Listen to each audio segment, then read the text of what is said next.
ఓం నమ శివాయ. ఓం నమో నారాయణాయ. ఓం బ్రహ్మదేవాయ నమః.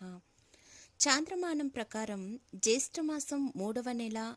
ఈ మాసంలోని పూర్ణిమ నాడు చంద్రుడు జ్యేష్ఠ నక్షత్రంలో సంచరిస్తూ ఉండటం వల్ల దీనికి జ్యేష్ఠమాసం అని పేరు ఏర్పడింది. ఈ మాసం అత్యంత ఫలప్రదమైంది. మహావిష్ణువుకు వైశాఖ మాసం ప్రీతిపాత్రమైనట్లు ఈ మాసం బ్రహ్మదేవుడికి అత్యంత ప్రీతిపాత్రమైనది. బ్రహ్మదేవుడికి ప్రీతిపాత్రమైన ఈ మాసంలో ప్రతిరోజు బ్రహ్మదేవుడిని పూజించాలని శాస్త్రవచనం. ఈ మాసంలో శుక్లపక్ష పాడ్యమి మొదలు దశమి వరకు ఉంటే తొలి 10 రోజులు కాశీలోని దశాశ్వమేధ ఘాట్లో బ్రాహ్మీ ముహూర్తంలోనే నిద్రలేచి కాలకృత్యాలను తీర్చుకొని గంగానదిలో స్నానం చేయటంతో పాటు గంగానదిని పూజించాలి.